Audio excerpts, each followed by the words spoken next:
जय Hind. Welcome to RGB GS academy. Statics GS के portion में आप लोगों का स्वागत है। आज का लेक्चर स्टार्ट करते हैं इस क्वेश्चन के साथ। कौन से पुर्तगाली नेता ब्लू वाटर पॉलिसी की शुरुआत की थी? कौन सी पुर्तगाली नेता ब्लू वाटर पॉलिसी की शुरुआत की थी? इसके ऑप्शंस हैं Alfonso de Albuquerque, Francisco de Almeida, Francis Martin, Francis Caron. उपर्युक्त में से कोई नहीं या एक से अधिक। इसका राइट आंसर हो जाएगा फ्रांसिस्को डी अल्मीडा। इसका राइट आंसर प्यारे साथियों क्या होगा? Francisco de Almeida. Second question, बाजार कीमतों को नियंत्रित करने के लिए अलाउद्दीन खिलजी के प्रयास कौन सा उपर्युक्त में सही है? निम्नलिखित में कौन से सही है? बहुत सफलता प्राप्त की, है ना, बाजार नियंत्रण प्रणाली की बाजार कीमतों के लिए, कृषि को उन्नत किया, सिर्फ सामंतों को फायदा पहुंचाया, शासन को जनमानस से दूर किया। उपर्युक्त में कोई नहीं या इनमें एक से अधिक। इसका राइट आंसर हो जाएगा प्यारे साथियों बहुत सफलता प्राप्त की, है ना। अलाउद्दीन खिलजी की बाजार नियंत्रण प्रणाली बहुत ही बेहतरीन थी। आपने अलाउद्दीन खिलजी के बारे में पढ़ा होगा तो वहां पे इन्होंने अलाउद्दीन खिलजी को खिलजी क्रांति कहा जाता है ना। उनके समय में खिलजी क्रांति आई थी, तो बाजार नियंत्रण प्रणाली इसमें सबसे ज्यादा इंपॉर्टेंट थी। क्वेश्चन नंबर थर्ड है, कहता है निम्न में कौन पहला सुल्तान था जिसने भारत में सांकेतिक मुद्रा का प्रचलन किया? ओके, ऑप्शंस बहलोलुद्दीन, मोहम्मद बिन तुगलक MBT, बलबन, इल्तुतमिश। उपर्युक्त में कोई नहीं या इनमें से एक से अधिक। इसका राइट आंसर हो जाएगा मोहम्मद बिन तुगलक MBT, यानी सांकेतिक मुद्रा, है ना। आज हम लोग सांकेतिक मुद्रा के रूप में कागज की मात्र 1 से 1.5 रुपया कीमत वाली नोट 500 की नोट बना लेते हैं, यह सांकेतिक मुद्रा है। और मोहम्मद बिन तुगलक ने बहुत पहले ही ऐसा प्रोजेक्ट भारत के सामने ला दिया था, ठीक है ना। तो याद रखिएगा सांकेतिक मुद्रा का प्रचलन सबसे पहले कौन भारतीय शासकों ने किया? MBT, मोहम्मद बिन तुगलक। नेक्स्ट क्वेश्चन, निम्नलिखित में से कौन फारसी का प्रथम कवि था जिसने अपनी कविता में भारतीय पर्यावरण को चित्रित किया? है ना, ये फारसी थे। फारसी इराक के लोग जो अपनी कविता में भारतीय पर्यावरण को भी शामिल किया। ऑप्शंस हैं अमीर हसन, उसके बाद अतु तालिब कलीम, अमीर खुसरो, फैजी।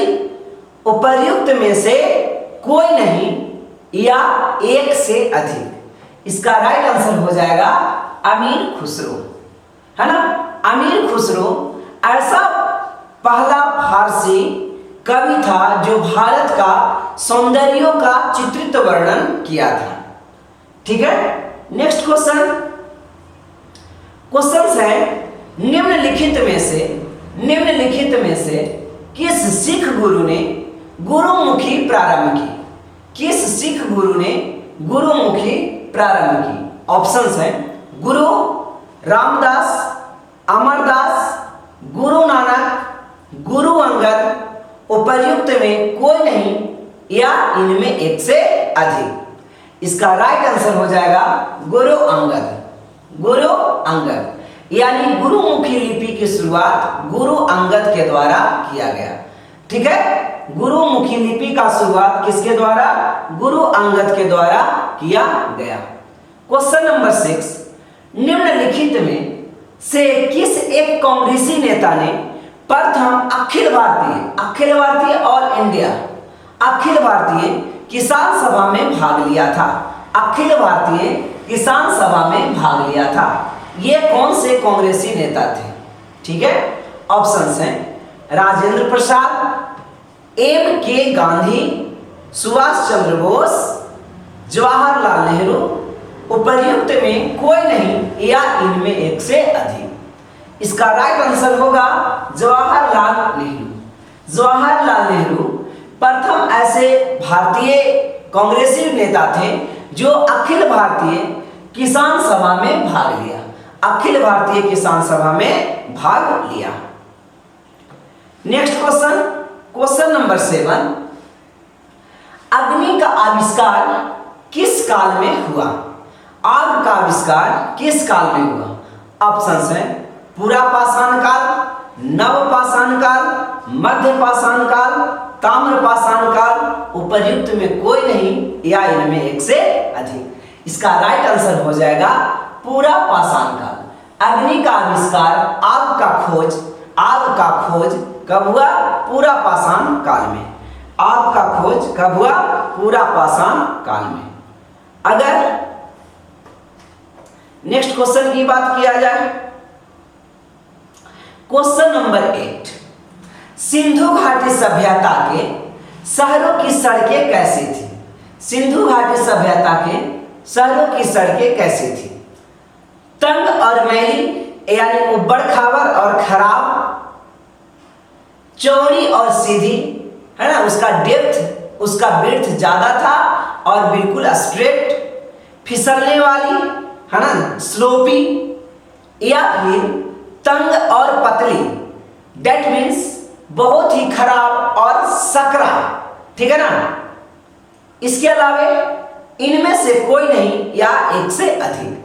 तो इसका राइट आंसर हो जाएगा सिंधु घाटी सभ्यता की जो सड़कें थी वो चौड़ी और सीधी थी, है ना। आज के जैसे नेशनल हाईवे हुआ करता है सीधी रास्ते, वहां पे आप नेशनल हाईवे में मोड़ नहीं देखेंगे। तो नेशनल हाईवे के जैसा सिंधु घाटी सभ्यता की सड़कें हुआ करती थी, है ना, चौड़ी और सीधी। याद रखिएगा, चौड़ी और सीधी। नेक्स्ट क्वेश्चन कहता है सती प्रथा को किसने अवैध घोषित किया था? सती प्रथा को किसने अवैध घोषित किया था? ऑप्शंस हैं Lord Cornwallis, Lord William Bentinck, Raja Rammohan Roy, Lord Dalhousie, उपर्युक्त में एक से अधिक या कोई नहीं।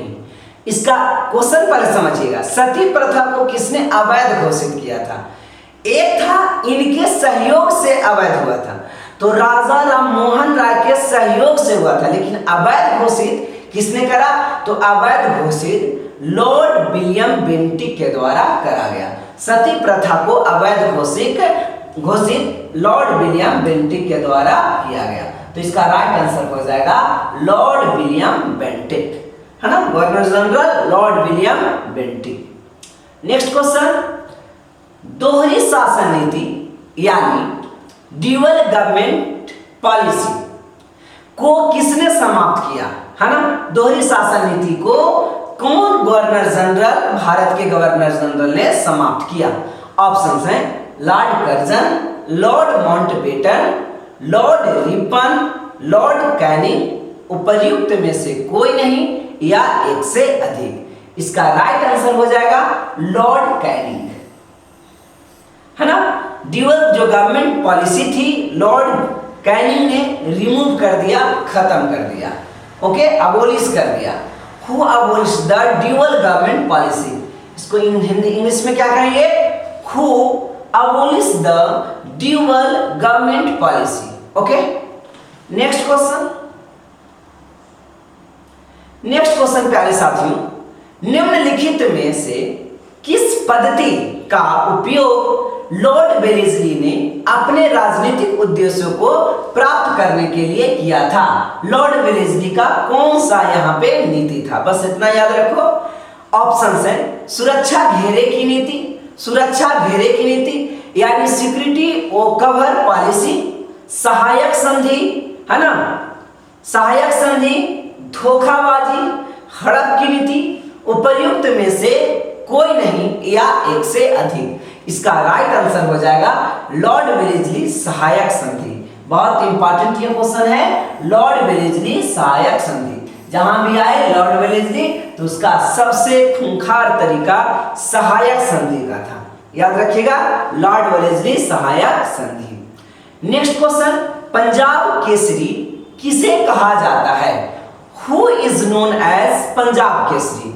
नाम ऑप्शन है गुरु गोविंद सिंह, गुरु गोविंद सिंह, महाराजा रंजीत सिंह, लाला लाजपत राय, सरदार भगत सिंह, उपर्युक्त में कोई नहीं या इनमें एक से अधिक। इसका राइट आंसर हो जाएगा पंजाब केसरी लाला लाजपत राय, पंजाब केसरी लाला लाजपत राय। नेक्स्ट क्वेश्चन कहता है भारत में अंग्रेजों के शासन के प्रथम 100 वर्ष, अंग्रेजों के शासन के प्रथम 100 वर्ष के प्रतिरोध आंदोलन को निम्नलिखित में किस रूपों में देखा जाता है?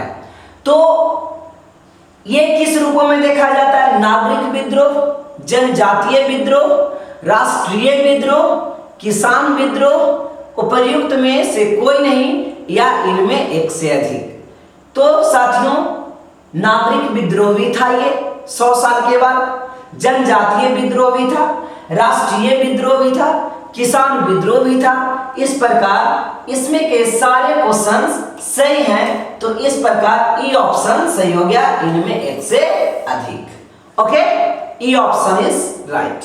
नेक्स्ट क्वेश्चन की अगर बात किया जाए, नेक्स्ट क्वेश्चन है 1857 के सैन्य विद्रोह के समय भारत का गवर्नर जनरल कौन था? Option Lord reading, Lord Irwin, Lord Chelmsford, Lord Canning, इनमें से कोई नहीं या एक से अधिक। बहुत अच्छा क्वेश्चन है, सारे लोग को पता भी होगा, लॉर्ड कैनिंग, ठीक है ना। 1857 की जो महान क्रांति हुई थी, इसके इस समय जो भारत के वायसराय थे, अब वायसराय कही जाने लगी, भारत के जो गवर्नर जनरल थे उनका नाम क्या था? लॉर्ड कैनिंग, याद रखिएगा, लॉर्ड कैनिंग।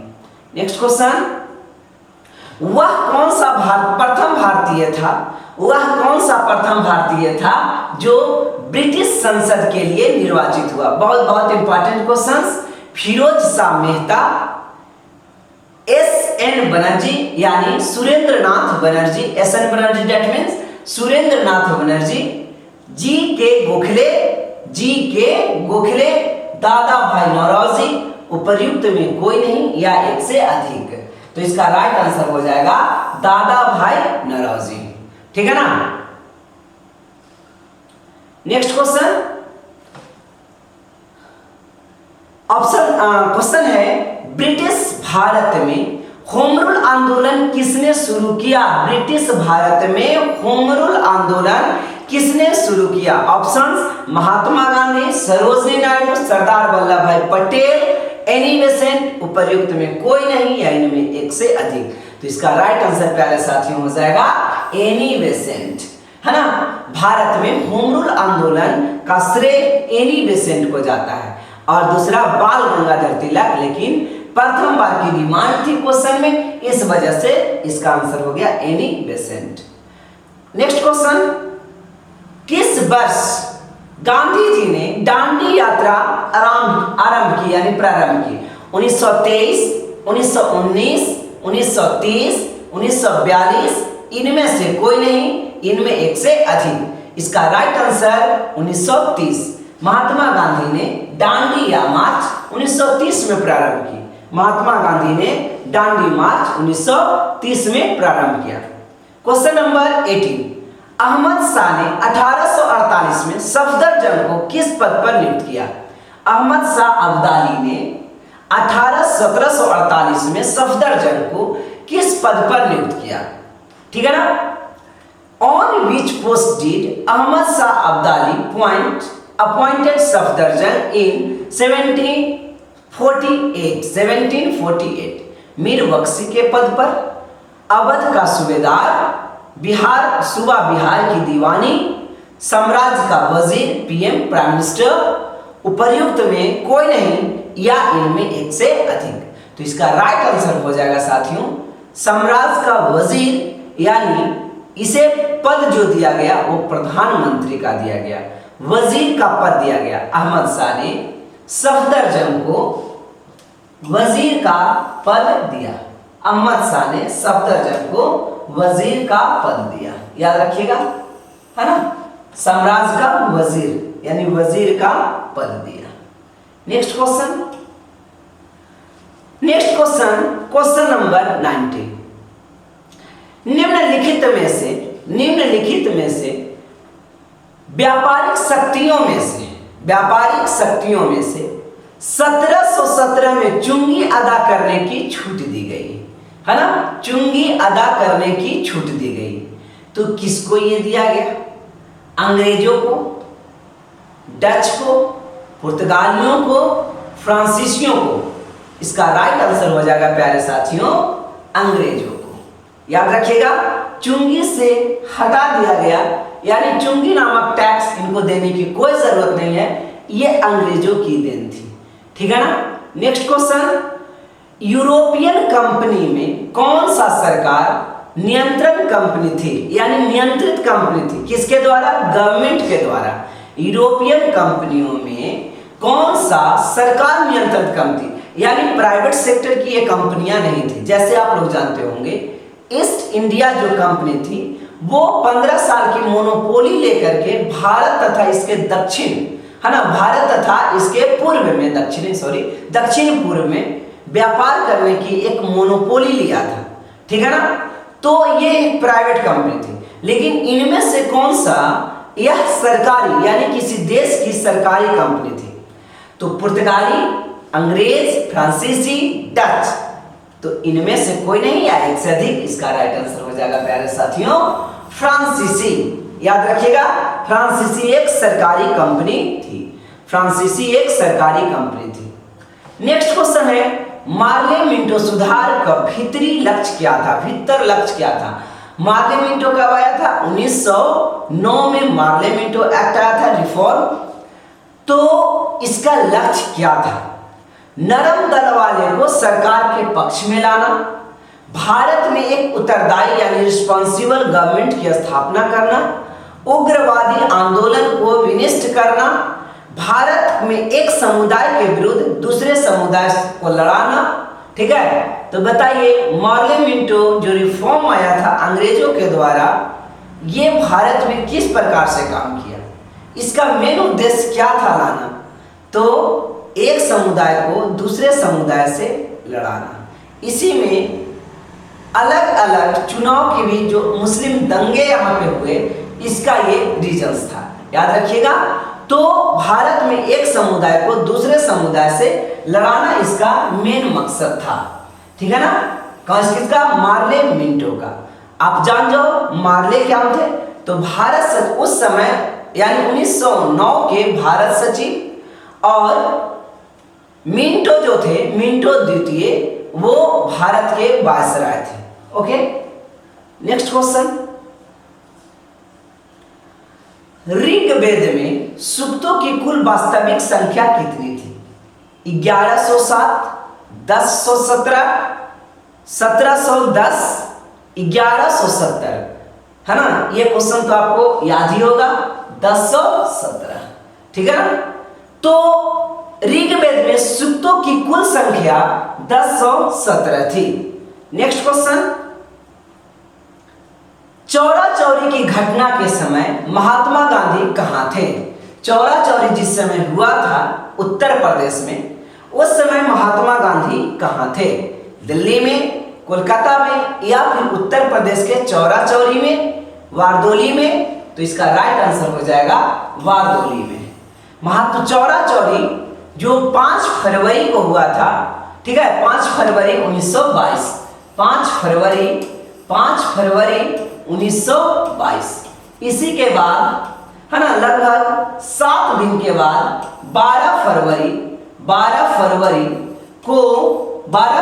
1922 को असहयोग आंदोलन को वापस ले लिया गया था गांधी के द्वारा, है ना, महात्मा गांधी के द्वारा वापस। तो याद रखना यहाँ कि चौरा चौरी घटना जिस समय भारत में हुआ था उत्तर प्रदेश में, उस समय महात्मा गांधी कहाँ थे? तो महात्मा गांधी बारदौली में थे। महात्मा गांधी कहाँ थे प्यारे साथियों? तो बारदौली में। नेक्स्ट क्वेश्चन की बात किया जाए, महात्मा गांधी जब द्वितीय गोलमेज सम्मेलन में भाग लेने यानी सभा में भाग लेने के लिए गए, लंदन ठहरे थे, ठीक है ना, तो वो कौन से जगह पे ठहरे?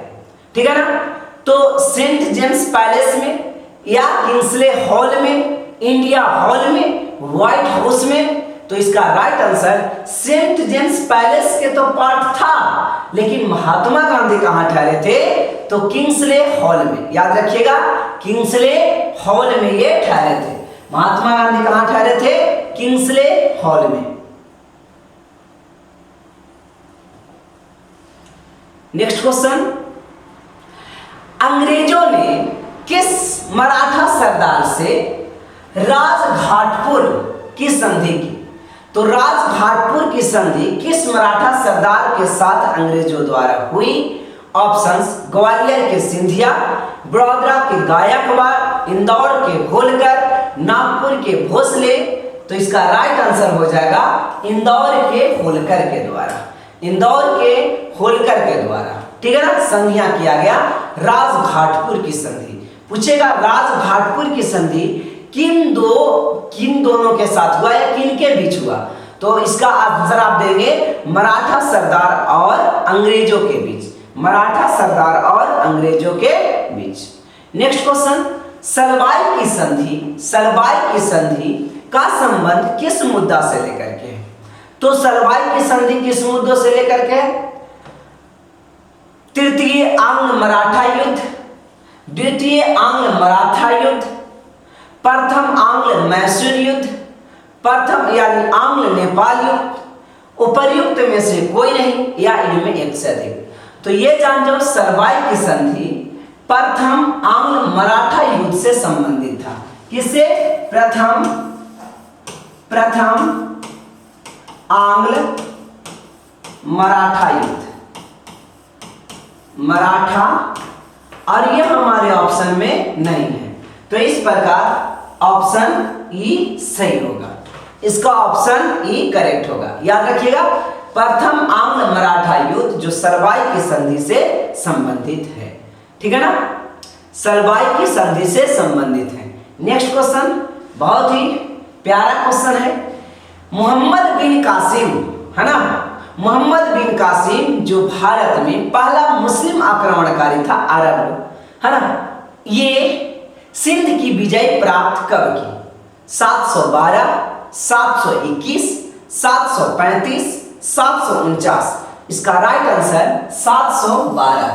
मोहम्मद बिन कासिम 712 जो अल हजाज का सेनापति था, है ना, अल हजाज का सेनापति मोहम्मद बिन कासिम था, जो भारत में 712 ईस्वी में आक्रमण करके सिंध को जीत लिया था। नेक्स्ट क्वेश्चन, निम्नलिखित स्थलों में से सिंधु घाटी यानी सिंधु सभ्यता का सबसे बड़ा भारतीय स्थल कौन सा है? इंडिया में, है ना, तो भारतीय स्थल इंडिया में ये कौन सा है? राखी गढ़ी। याद रखिएगा, भारत में राखी गढ़ी सबसे बड़ी शीर्षक संदर्भ स्थल में से एक है। नेक्स्ट क्वेश्चन है 26 नवंबर 1949 को अपनाए गए संविधान में कितने अनुच्छेद और कितनी अनुसूचियां हैं? तो अनुसूचियां उस समय स्टार्टिंग में 395 थी, और अनुच्छेद 395 था और अनुसूची 8 था। याद रखिएगा, स्टार्टिंग में अनुच्छेद 395 और अनुसूची 8 था। तो इस प्रकार A option right. Next question number 30। Question है, इनमें से कौन सा संवैधानिक निकाय है? संवैधानिक निकाय है। Which of the following is a constitutional body, इनमें कौन सा एक कॉन्स्टिट्यूशनल बॉडी है?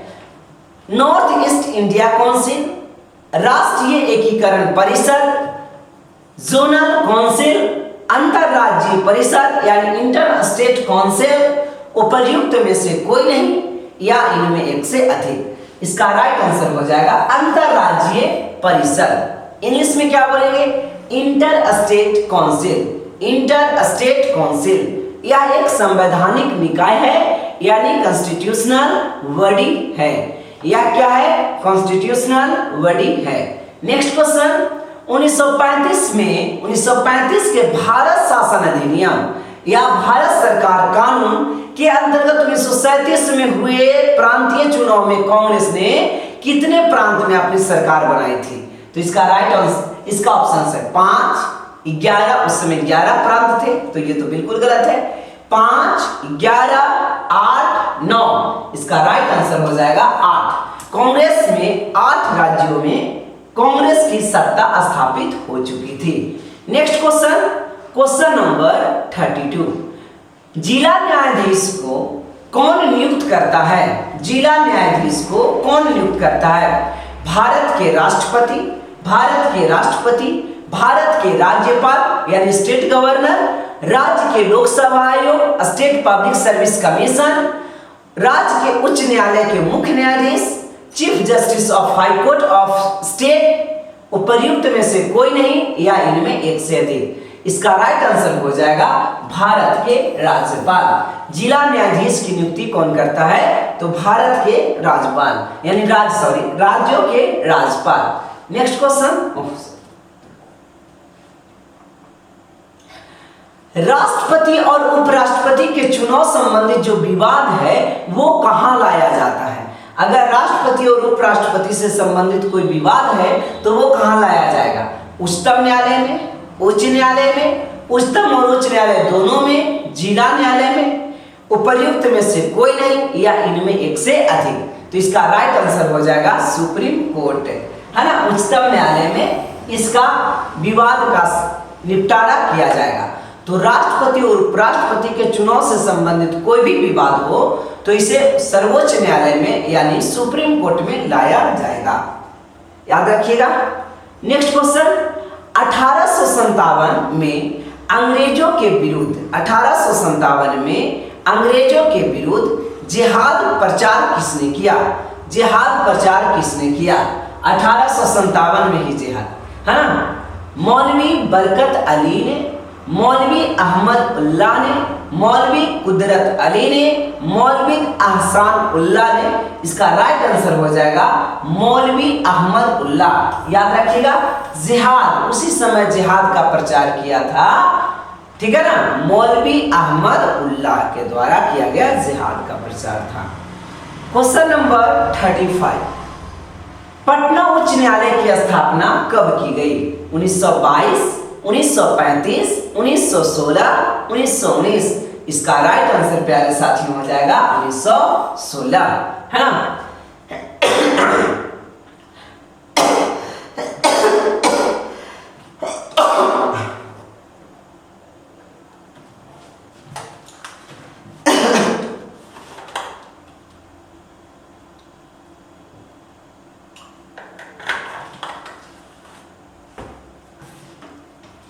बंगाल से बिहार को अलग किया गया था 1912 में, इसकी घोषणा हुई थी 1911 में और अलग हो गया था 12 में।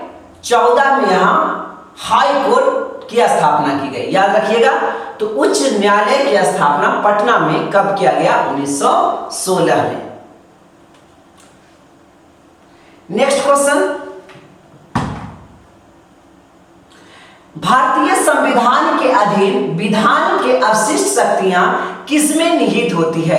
प्रधानमंत्री में, राज्य में, संसद में, राष्ट्रपति में, उपर्युक्त में कोई नहीं या इनमें एक से अधिक। इसका राइट आंसर हो जाएगा पार्लियामेंट, ठीक है ना। भारतीय संविधान के अधीन विधान के अवशिष्ट शक्तियां यानी रिस्यूडरी पावर किसके पास होती है? तो रिस्यूडरी पावर संसद के पास होती है। रिस्यूडरी पावर किसके पास होती है? संसद के पास होती है। Next question,